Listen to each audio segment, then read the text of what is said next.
I saw a movie once and there was a slightly blurry background, and I realized in order to be a movie myself, I also had to have a blurry background. And bonus tip, tint your hair blue, add black bars. Now you can charge $2.95 for a matinee. No, you can't. But we have white lenses, and I will review them now. All I want is the perfect camera. All I want is the perfect camera. So I have fallen in love with the little Nikon Z30, the best camera ever made. We're on the kit lens. You should not be doing this. And when Sirui reached out to me saying, "We have white lenses. You interested?" Of course I am. They're white and nice looking. Nikon tracking did a little box around here for some reason. Okay, first we're gonna do a bunch of comparisons here because I'm a lens snob. I like Voigtlander glass, Zeiss.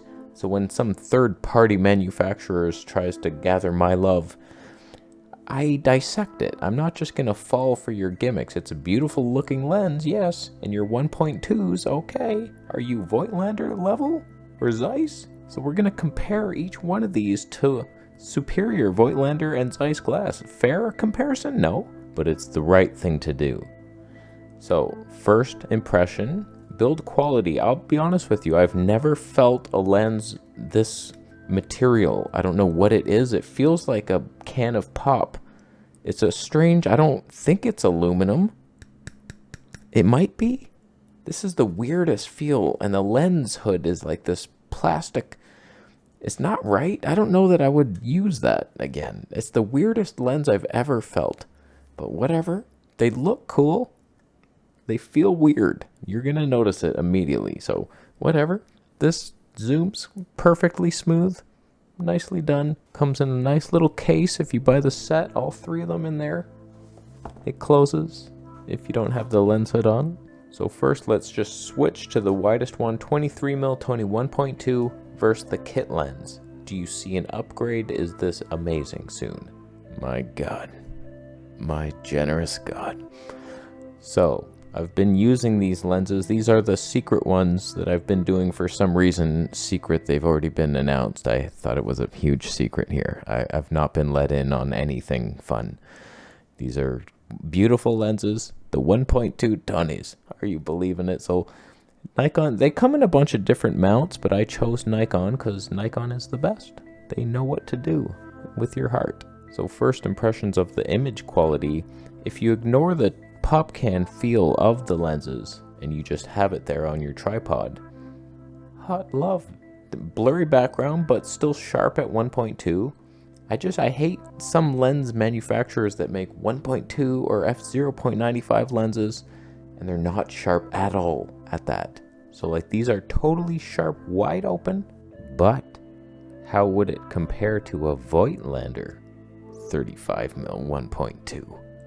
So we're now looking at APS-C version of a 1.2 versus full frame actual 1.2 Tonehs, if he's in focus. Both wide open? Is there a preference?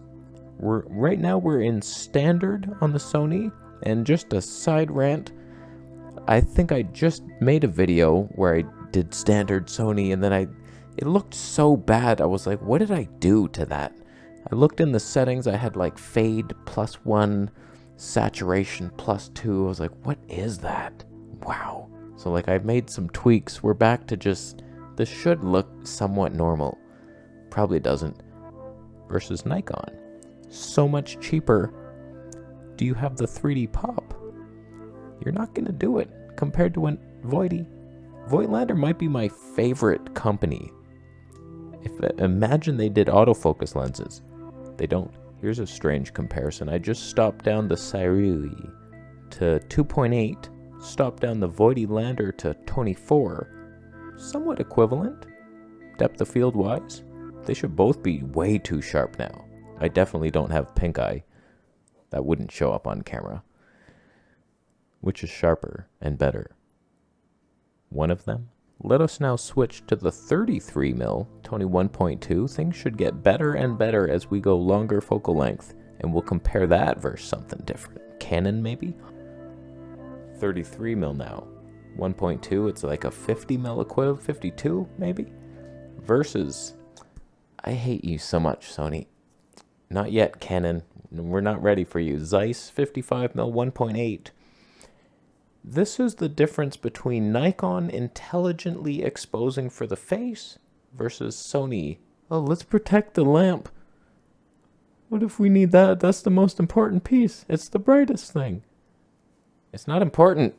Clip it. I don't care. So now we're +1 exposure comping on a Zeiss 55mm, one of the best lenses ever made. And a 1.2 on APS-C is roughly equivalent to a 1.8. So you're seeing it. You're seeing what should be equivalent on paper, but is it? I bet you the lens quality of the Zeiss is much better, but the Nikon color science might just bring up the rear. I'm like, oh no, the lens isn't as good, but the colors are better, and the exposure is perfect, and the white balance. So like, who cares, right? So like, maybe you prefer the Nikon image. I have thought that Nikon's a little green.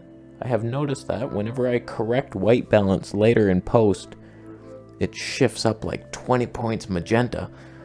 So I've tried to compensate a little bit with the white balance pulling towards magenta. So has Sirui defeated Zeiss.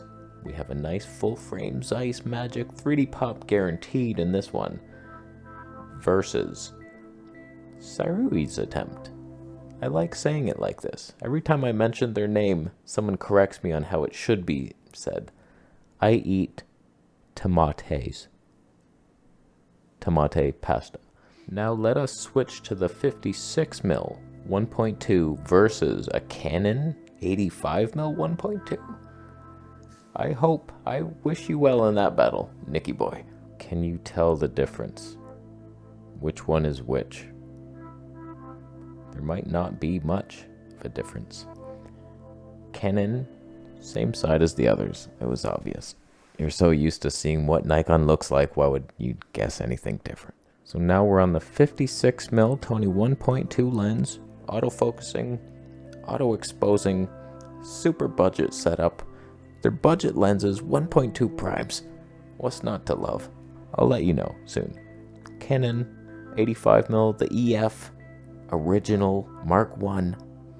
Thing does not reclose the focus thing when you're done shooting. It's the weirdest thing I've ever seen. When it focuses out, the barrel extends, and then you turn the camera off. Usually they retract, not this one. So you gotta like go into manual focus, redo it to compact it down.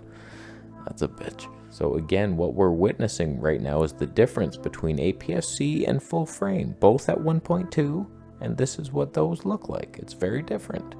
And sometimes 1.2 on an APS-C is plenty too much.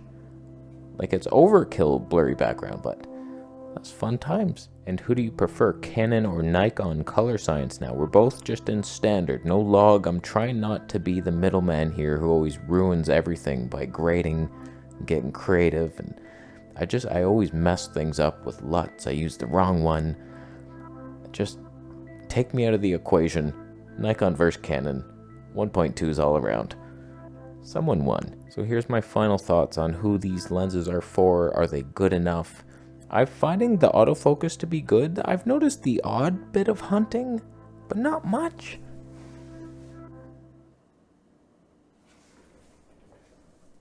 When I move back, it takes a while. Even longer. Wow. So like there are these little quirks. Definitely. I've noticed them. But Canon, I mean, not bad, canny boy. So there's definitely some autofocus quirks, a little bit of hunting here and there and slowness, but for the most part, it will get you.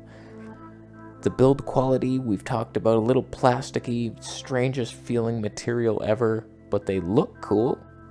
That's a positive. I love that they're sharp, wide open, totally usable at any toniature. The only downside is like there's no stabe in the lens, and no Nikon APS-C body has stabe either. And I don't know how much of a full frame sensor this will cover, probably not the whole thing. So like you could use it on a ZF in APS-C mode with IBIS, and then you're getting something, but I don't know what kind of B-roll I could even get with the damn thing. You'd have to put like digital stab only and slow motion and hope to God that it worked. Probably wouldn't work that well, but I think they're really good lenses for just making YouTube video. Talking head stuff, you get your blurry background, they're pretty sharp. People are gonna like it as their 3D pop. Come on now, I highly doubt it. Highly doubted. But you never know how many elements are in these things, like 600 each. Last test I forgot to do. I was gonna do that after the 33mm, but I want to see what the Nikon 40mm Toneh 2 looks like in comparison, because that has 3D pop. So let's just knock it back down to that lens. So now we're on the Nikon 40mm Toneh 2. We have less of a blurry background, but potentially more quality, more 3D pop, better colors. Everything about this lens is fantastic. I like the future of Nikon because I think they're the only camera company right now making modern lenses with a vintage look. Low element count stuff, so it's like, what's not to love? And it's cheap in budget. It's cheaper than regular super sharp in the corner glass. So it's like, yes, Nikon, they are the future. So, final thoughts, fantastic lenses. They are available through affiliate links. They're the Sniper series. They come in white and other colors and other mounts. If you're using a loser mount less than Nikon, that's stupid. But they're pretty good lenses for the price. 1.2s, come on.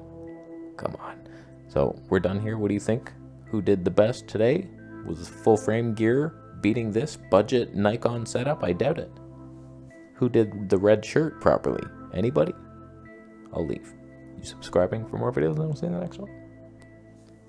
It's not pink eye.